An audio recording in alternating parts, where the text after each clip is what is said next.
السلام عليكم ورحمة الله. ازيكم عاملين ايه؟ يا رب تكونوا بألف خير. النهاردة بقى هنعمل تورتاية حلوة جدا، تورتة أميرات ديزني بديزاين بسيط وتصميم سهل جدا جدا انك تعمليه. وهقولك ازاي تتغلبي على موضوع التجليس اللي بيضايقك لما تيجي تعملي تورتة.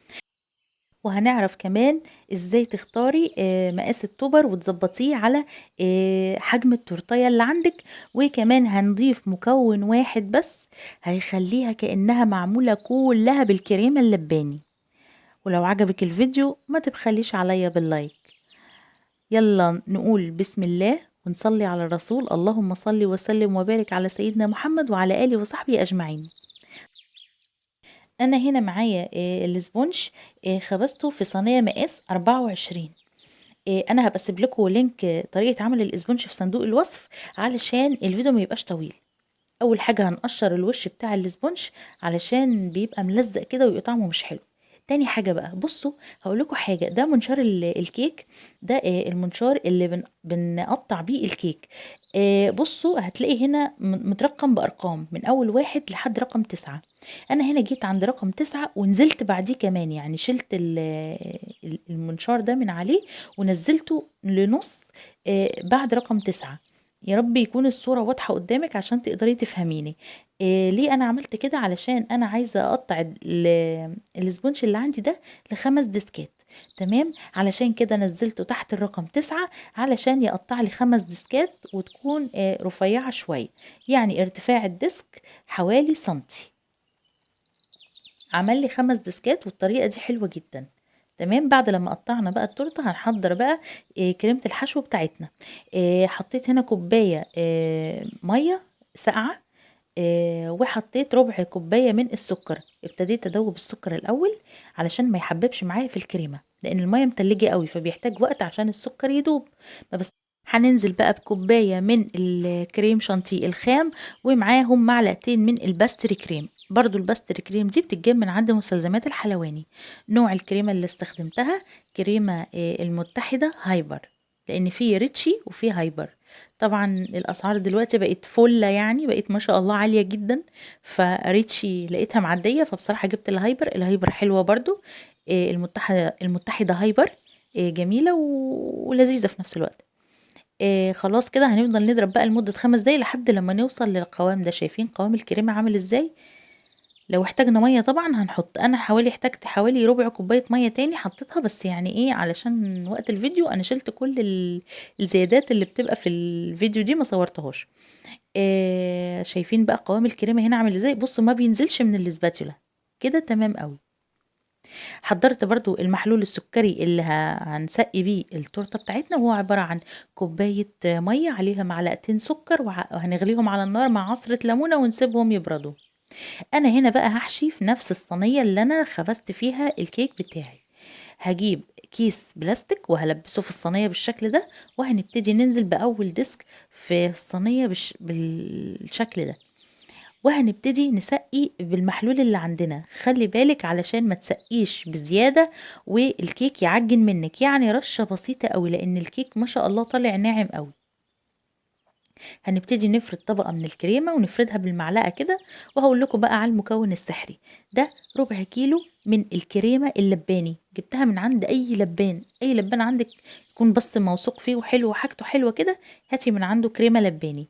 ابتديت أوزع منها كده معلقتين كده. وانا بحشي كده هوزع منها بقى بين الطبقات. هتدي طعم حلو قوي وتستعالي قوي قوي للكريم شانتيه اللي انا عملتها. انا بفضل ان اعمل الطريقه دي ليه؟ علشان يعني اول لما بتاكليها كده بتحسي بطعم الكريمه اللباني في بقك. لا لا، مختلف عن انك تضربيها مع الكريمه شانتيه. يعني جربت دي وجربت دي، لقيت ان دي الطريقه احلى بكتير واسهل في نفس الوقت. هنفضل بقى نفرد الطبقات كده ونوزع الكريم شانتيه والكريمه ونسقي.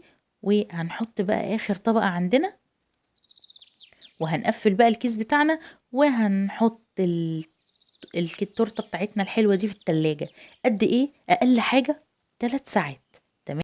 طريقه الحشو في الصينيه دي انا بفضلها، وخصوصا لو انتي مبتدئه هتسهل معاكي قوي ان التورته ما تملش منك، الديسكات ما تملش يمين وشمال وانتي بتظبطي الكريمه. سهلة جدا وهتظبط لك الدنيا. هنبتدي بقى نغطيها ونشيلها في التلاجة. انا شلتها لحد تاني يوم، يعني سبتها طول الليل في التلاجة، مش هيجرى لها اي حاجة، بالعكس هتسقع وتبقى جميلة كده وحلوة وانت بتجلسيها. تعالوا بقى نعمل التوبر. إيه، هقول لكم ازاي انا خدت مقاس التوبر، بس انا هقول لكم ده عباره عن ايه. التوبر ده انا بجيب صوره عاديه من على النت، بروح مكتبه تكون كبيره شويه، اي مكتبه كده او استوديو حتى. بقول له عايزه اطبع على ورق جلوسي. الورق ده اسمه ورق جلوسي. تمام.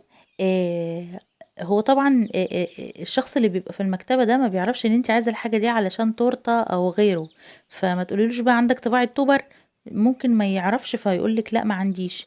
فانت قوليله عندك ورق جلوسي اطبع عليه، هيقولك اه. تمام.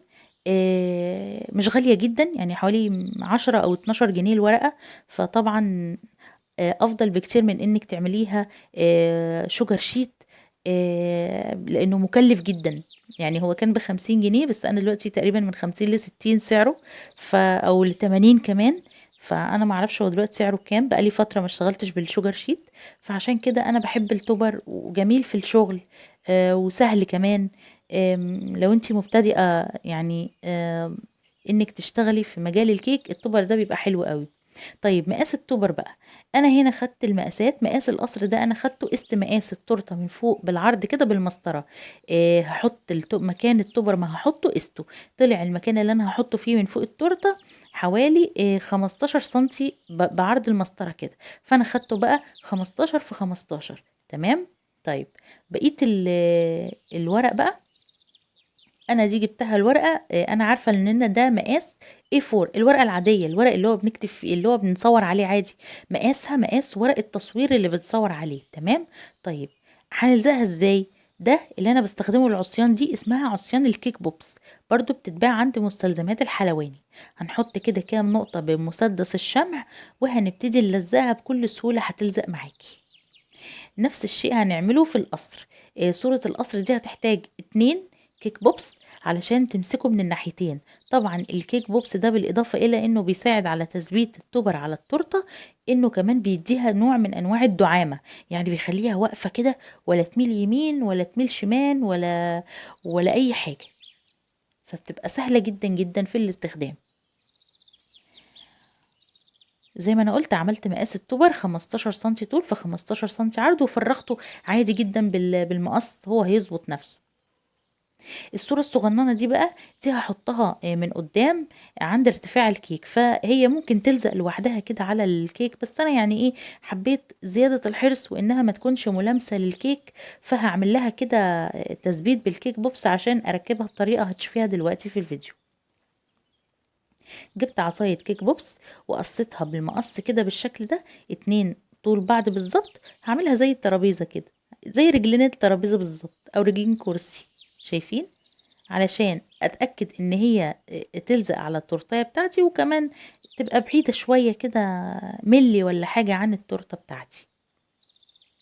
تعالوا بقى نجلس التورتة. هنجلس التورتة ازاي؟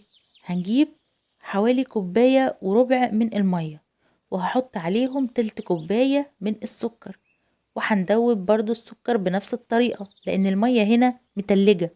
وعلى فكرة، انت ممكن تعملي الكريم شانتيه بمية من الحنفية عادي يعني، او من الفلتر، من غير ما تبقى متلجة. ولكن المية المتلجة هي اللي بتساعد على ان الكريمة ترتفع عندك وحجمها يتضاعف. تمام. هنا حطيت 1.5 كوباية من الكريم شانتيه الخام، وحطيت 3 معالق من الباستري كريم. ابتديت اضرب كويس لحد لما وصلت للقوام ده. طبعا انا احتجت حوالي نص كوباية تاني من المية، ولكن بالتدريج قعدت انزل بقى بالمية شوية شوية كده لحد لما ظبطت معايا.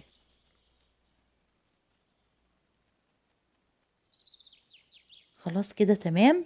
هنبتدي بقى ناخد من الكريمة دي، هنقسم منها شوية كده في 3 أطباق علشان هنلونهم بالألوان المختلفة. تمام.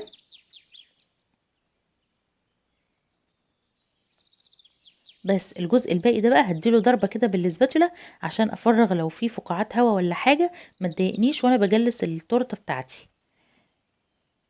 هنبتدي بقى نعبيها في كيس من اكياس الحلواني، ودي اسهل طريقة لتوزيع الكريمة على التورتة بتاعتي.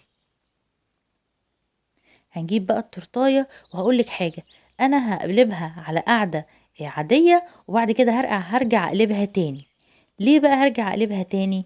لان انا عايزة الطبقة اللي من تحت دي تبقى هي اللي من فوق. بصوا، انا عايزة الطبقة دي اللي من او اللي من فوق دي تبقى هي اللي من تحت، والطبقة اللي هي كانت قعر الصينية هي اللي تبقى من فوق. ليه؟ علشان ما يطلعش فيها فرافيت كيك كتير وانا بجلس، خصوصا لو انتي اول مرة تعملي تورته. هوريكي دلوقتي كمان انا قصدي ايه. شايفين الطبقة دي؟ هي دي اللي عايزاها من فوق. شفتوا بقى ان الحشو الصينية بيظبط الدنيا ازاي؟ هتطلع معاكي منتظمة الشكل. هنبتدي بقى نوزع الكريمة اللي عندنا علشان نعمل تجليسة أولية كده للكيك بتاعتي. أفضل طريقة هو كيس الحلواني طبعا، زي ما احنا قلنا، لفرد الكريمة. هنبتدي بقى نفرد الكريمة بتاعتنا، وشايفين أنا ماشية الفيديو بالراحة ازاي علشان تشوفي ان أنا بفرد ازاي. تمام. بعد كده هسرع الفيديو، ما تقلقيش. خلاص، هنوزع الكريمة كلها. نبتدي بقى بالسباتولا، نبتدي ندي كده تجليسة على الهادي كده. شايفين وانا بحرك ازاي؟ بصوا بصوا انا بحرك على الهادي ازاي عشان تعرفي حركة الايد بتبقى عاملة ازاي، لان انا لما بسرع الفيديو انت ما بتحسيش بحركة ايدي عاملة ازاي. تمام. خدي بالك بقى وركزي عشان الخطوة الجاية مهمة.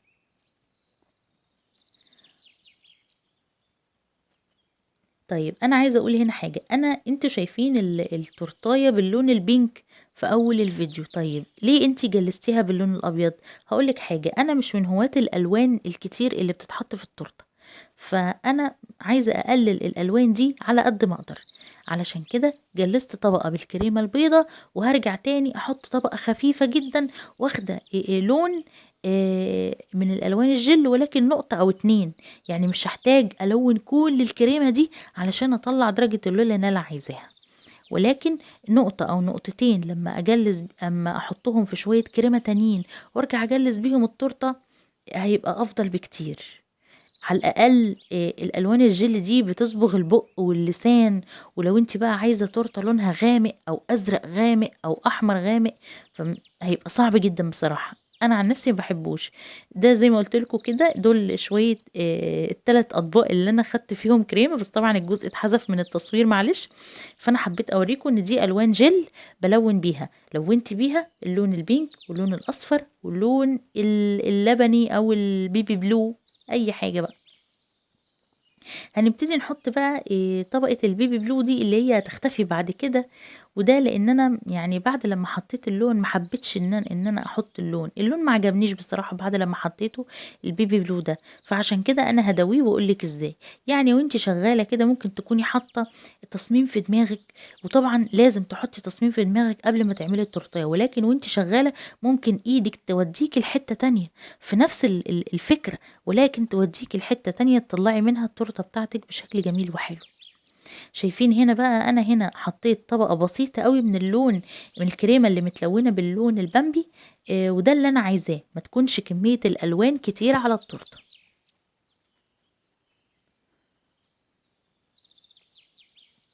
طبعا هنفرد بقى الكريمة بخفة كده. وطبعا انت لو ايدك مش واخدة على التجليس، واحدة واحدة ومع كتر الاستخدام هتقدري تجلسي التورتة كويس.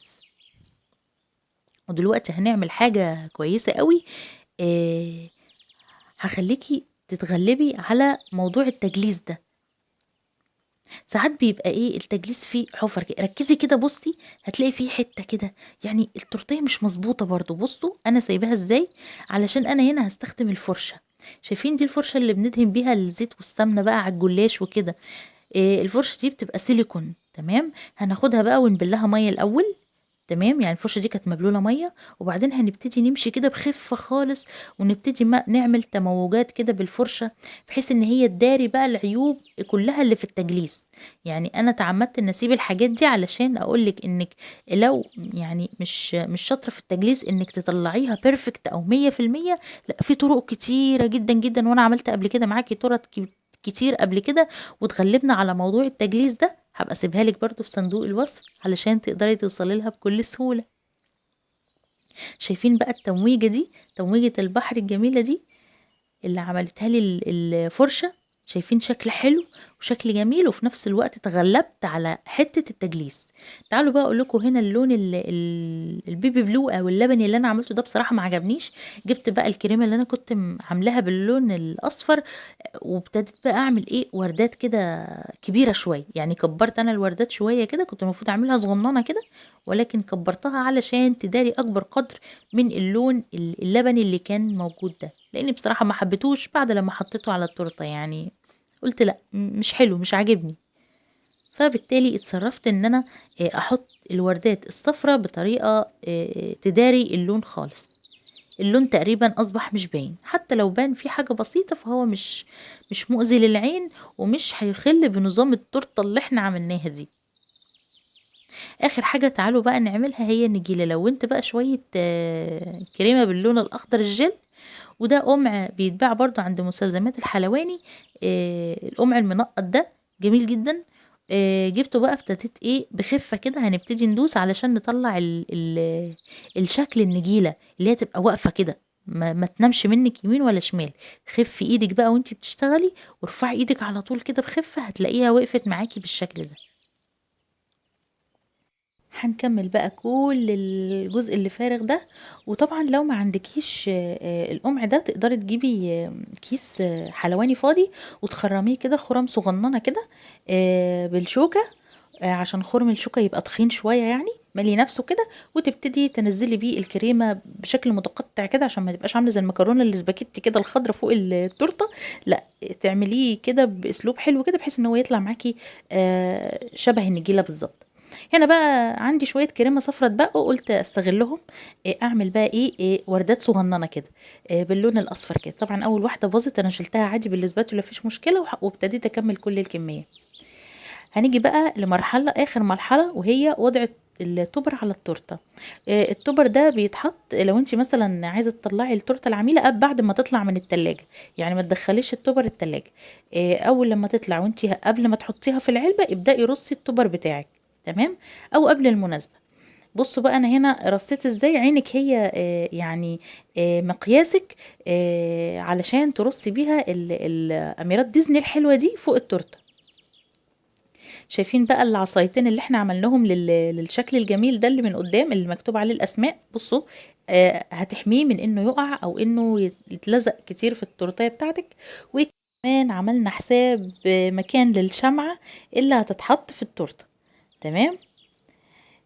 فكرة بسيطة وسهلة لتورتة أميرات ديزني. لو عجبك الفيديو ما تبخليش عليا باللايك، ونوريني بالاشتراك في قناة صنعة في المطبخ مع أميرة طاهر علشان يوصلك كل جديد. ولو عندك أي سؤال اكتبهولي في الكومنتات وأنا هجاوبك. شكرا للمشاهدة.